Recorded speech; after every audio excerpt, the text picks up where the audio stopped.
Saudara, laporan harta kekayaan pejabat di Kementerian Keuangan mulai diaudit seiring temuan adanya indikasi harta tak wajar. 69 diantaranya kini diperiksa Kementerian Keuangan secara internal.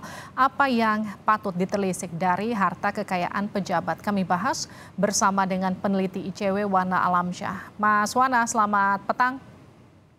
Selamat petang, Mbak Livi. Ada 69 ASN di Kementerian Keuangan yang akan diperiksa. Menurut ICW, apa yang perlu ditelisik dari laporan harta kekayaan mereka? Temuan ICW seperti apa?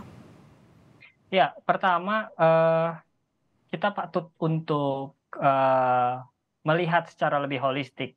Bukan hanya terkait dengan orang-orang yang diperiksa 69 ini, tapi juga relasi keluarga. Karena bagaimanapun juga ada temuan bahwa kepemilikan perusahaan, ada modus kepemilikan perusahaan yang dimiliki oleh keluarganya, entah itu istri, anak, dan lain sebagainya. Nah, ini pun yang juga patut untuk ditindaklanjuti oleh KPK ataupun juga Apgakum lain atau aparat penegak hukum lain, sehingga seluruh harta kekayaan yang tidak wajar yang didapatkan oleh ASN ini pun juga bisa dilihat secara lebih dalam begitu. Oke. Itu yang pertama. Yang kedua, rasanya ini pun juga jangan berhenti sampai pada tahapan ini saja begitu. Kalau kita mendengar beberapa waktu belakang ada 134 orang yang diduga memiliki harta tidak wajar dan juga yang tergabung di dalam 280 perusahaan begitu. 280 perusahaan ini pun juga perlu ditindaklanjuti dan juga ditelisik lebih lanjut, sebab bagaimanapun juga ada potensi konflik kepentingan ketika misalkan sejumlah pejabat di pegawai pajak itu memiliki konsultan pajak misalkan, yang mana itu berpotensi misalkan mengurangi nilai pajak si wajib pajak badan misalkan seperti itu.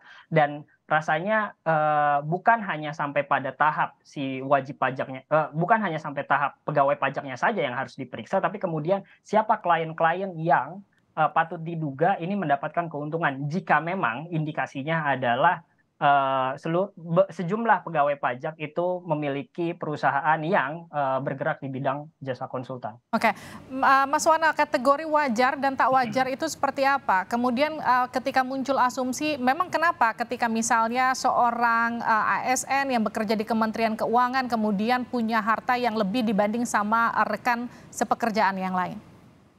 Ya, pertama wajar tidak wajar bagaimana kita coba untuk menilai. Yang penting untuk dilihat adalah bagaimana sebenarnya profil yang dimiliki oleh si pegawai ASN begitu, bukan hanya pegawai pajak begitu, tapi juga seluruh ASN dengan insentif atau pendapatan yang diterima begitu.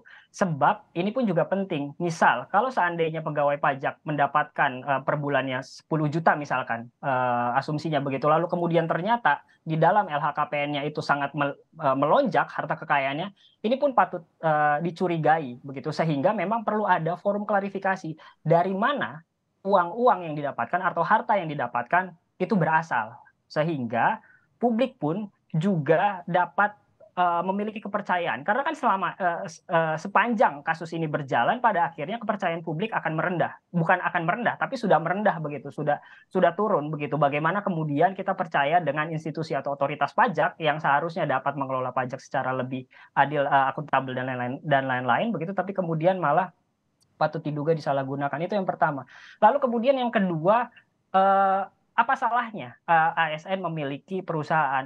Pak, penting untuk digarisbawahi bahwa ada mekanisme konflik kepentingan. Ketika misalkan satu pejabat atau ASN itu memiliki usaha, begitu, yang mana usaha tersebut itu berkaitan dengan kerja-kerjanya dia di dalam kerja-kerja mereka begitu di pemerintahan, yang mana itu akan memberikan keuntungan atau memberikan privilege bagi si ASN tersebut, itu secara aturan itu tidak boleh begitu, dan juga secara moral itu tidak boleh. Sebab apa yang dilakukan misalkan dalam kerangka si pegawai pajak memiliki perusahaan pajak lalu memiliki konsultan pajak lalu kemudian mereka mendapatkan klien itu kan kita juga perlu mengkritisi apakah benar perhitungan yang diberikan kepada wajib pajak badan usaha itu sudah sesuai. Jangan sampai kemudian kasus pengurangan pajak ini berlanjut begitu.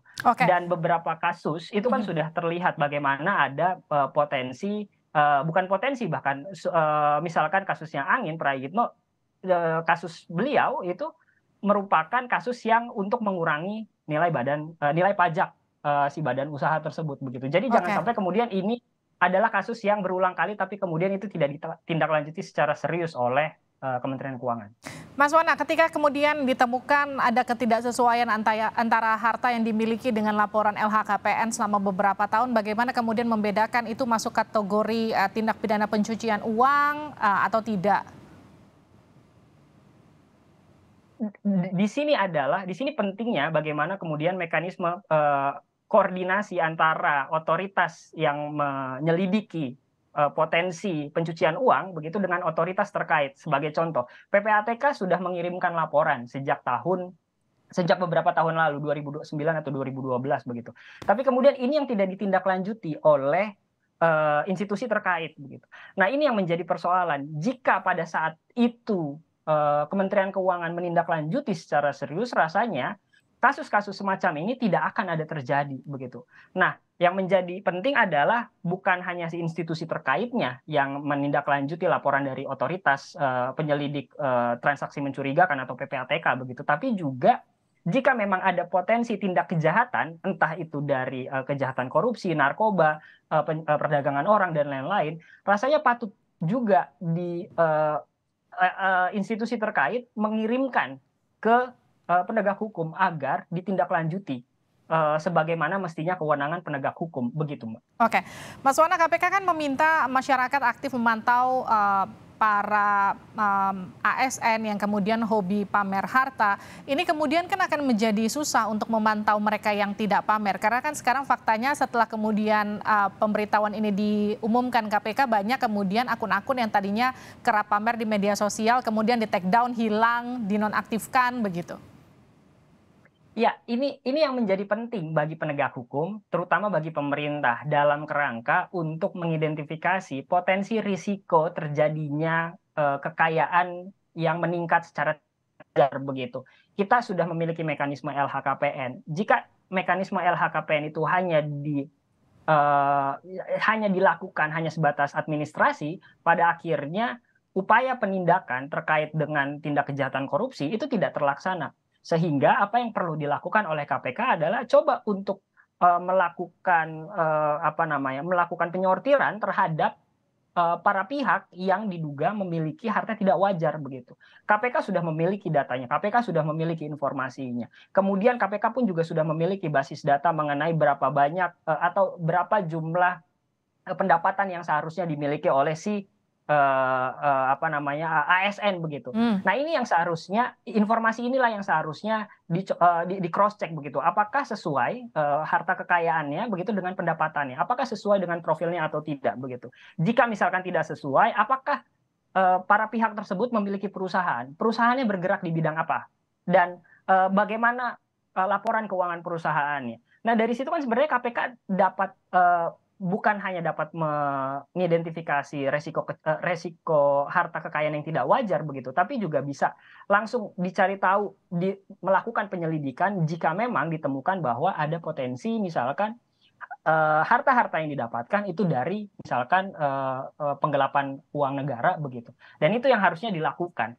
Sebab begini, kita pun juga perlu mengingat beberapa waktu belakang rasanya narasi mengenai digitalisasi ini pun juga sudah tinggi, sangat gencar begitu. Tapi pada akhirnya ketika ada kasus semacam ini, pemerintah gagap untuk menerapkan narasi digitalisasi yang pada beberapa waktu belakang itu sempat digembor-gemborkan.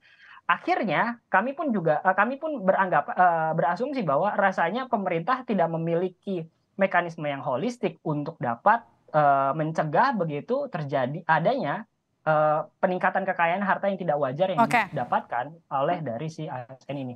Upaya audit akan seperti apa dan kemudian langkah hukum yang tepat untuk jadi evaluasi atas temuan harta yang tak wajar? Karena kalau tadi Anda katakan kan LHKPN hanya sebatas administratif kemudian sanksinya. Kemudian ke depannya akan seperti apa yang tepat? Singkat saja. Ya, sepatutnya KPK pun juga melakukan bukan hanya audit, tapi juga untuk mencocokkan bagaimana kemudian profil si ASN tersebut dengan pendapatannya begitu. Jika itu tidak dilakukan, rasanya LHKPN pada akhirnya hanya berhenti pada pelaporan administrasi formalitas ya. Ya, benar Mbak Livi. Oke, terima kasih Mas Wana Alamsyah dari ICW telah bergabung bersama kami di Sapa Indonesia Malam.